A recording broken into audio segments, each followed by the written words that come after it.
قیامت کے دن اللہ فرمائے گا ابن آدم سے کہ میں بھوکا تھا، مجھے کھانا نہیں کھلایا، تو بندہ کہے گا مالک تو خود رازق، تو خود پالنے والا، تو خود عطا کرنے والا، بھلا آپ کو کھانا کیسے کھلاتے؟ فرمایا میرا فلاں بندہ بھوکا تھا، اگر تو اس تک پہنچتا، اس کو کھانا کھلاتا، تو فرمایا میری رحمتیں وہاں اتر رہی تھی۔ اور آج کھانا ہم اسے ہی کھلاتے ہیں جس سے ہمیں توقع ہو کہ دوبارہ پھر یہ مجھے کھانا کھلائے گا، اور آج جو کھانا کھلائے اور رجے نہیں کھلایا جاتا، بھوکے نو کون کھلاتا ہے؟ اور اگر کوئی بھوکے کو کھانا کھلائے تو اس میں دکھلاوا بھی بڑا ہوتا ہے۔ تو ہمارا کہنا ہے کہ کھانا ایسے زاویے میں کھلاؤ کہ اس کی عزت نفس کا خیال بھی تو رکھا جائے نا، اس کو ذلیل کر کے تو نہ کھانا کھلایا جائے۔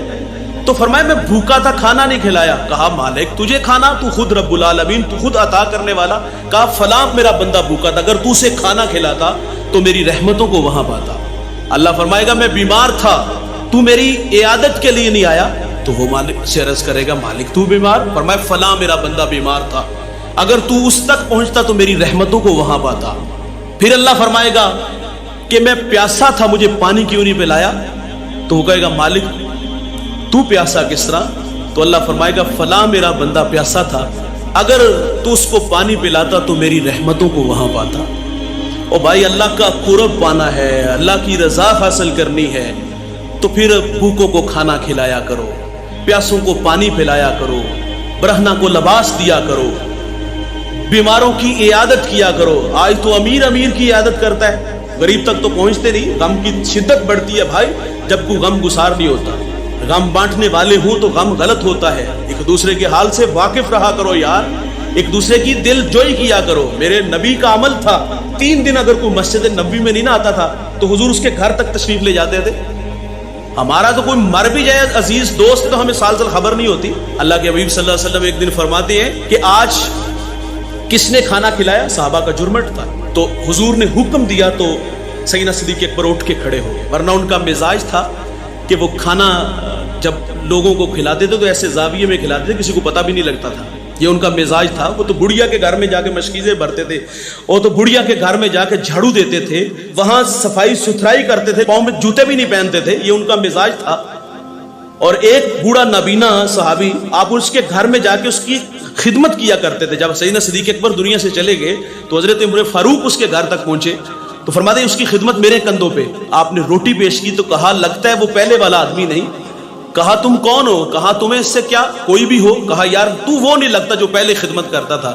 کہا اس کی عادت کیا تھی؟ وہ کہتا ہے وہ مجھے روٹی چبا کے دیتا تھا۔ کہا آج مجھے چبا کے نہیں دی گئی تو لگتا ہے کہ بندہ بدل گیا ہے۔ تو حضرت عمر فاروق کی آنکھوں میں آنسو، وہ تو چھپ کے خدمت کرنے والے تھے، وہ تو کسی دوسرے بندے کو پتہ بھی نہیں لگنے دیتے، لیکن حضور نے فرمایا کہ آج کس نے کھانا کھلایا؟ تو حضور کا حکم جانتے ہوئے سیدنا صدیق اکبر رضی اللہ تعالیٰ عنہ نے عرض کی حضور یہ سعادت اللہ نے مجھے عطا فرمائی ہے کہ میں نے بھوکے کو کھانا کھلایا۔ حضور نے پھر سوال کیا کہ آج کس نے جنازہ پڑھا؟ تو سیدنا صدیق اکبر رضی اللہ تعالیٰ عنہ نے عرض کیا کہ حضور میں نے جنازہ پڑھا۔ امیروں اور غریبوں کے جنازے آپ دیکھتے ہو سائز کتنے بڑے اور چھوٹے ہوتے ہیں، کیونکہ ہم مفاد پرست لوگ ہیں، ہمارے تعلق مفاد کے ہیں۔ وہ رضا والی کہانی شاید کہ کچھ ختم ہو گئی تو سیدنا صدیق اکبر نے عرض کیا حضور میں نے جنازہ پڑھا۔ تو حضور فرماتے آج کس نے بیمار کی عیادت کی؟ عرض کی حضور میں نے عیادت کی۔ حضور نے فرمایا آج کس نے روزہ رکھا؟ تو اس پر بھی سیدنا صدیق اکبر رضی اللہ تعالیٰ عنہ نے عرض کیا کہ حضور میں نے روزہ رکھا۔ میرے نبی فرماتے جس شخص میں یہ 4 خوبیاں ہو، وہ دکھیوں کے کام آئے، وہ کسی کے زخموں پہ مرہم پٹی رکھے، وہ اللہ کے لیے صبح سے شام تک بھوک اور پیاس کاٹے، فرمایا جس میں یہ 4 خوبیاں ہیں وہ جنتی ہے۔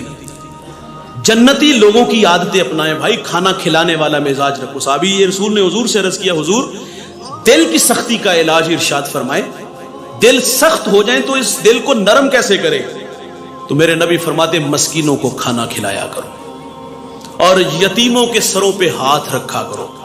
فرمایا جو یتیموں کے سروں پہ ہاتھ رکھتے ہیں اور مسکینوں کو کھانا کھلاتے ہیں، فرمایا اللہ ان کا دل نرم فرما دیتا ہے۔ دل کی نرمی چاہیے تو مسکینوں میں بیٹھا بھی کرو۔ ہم تو سٹیٹس کو باہر رکھتے ہیں نا، کبھی کبھی ان لوگوں کے ساتھ بھی وقت گزار کے دیکھا کرو، کبھی کبھی ان ماڑے لوگوں کے ساتھ بیٹھ کے چائے پیا کرو یار، کبھی کبھی ان کے ساتھ گپ شپ لگایا کرو، ان سے کبھی کبھی مشورہ بھی مانگا کرو، ان کی دل جوئی کیا کرو، یہ بڑے لوگوں کی نشانی ہے۔ تو فرمایا اگر دل کو نرم کرنا ہے، سخت ہو گیا ہے، تو فرمایا مسکینوں کو کھانا کھلایا کرو اور یتیموں کے سر پر ہاتھ رکھا کرو۔ فرمایا اللہ دل کی سختی بہتر فرما دے گا، دل نرم فرما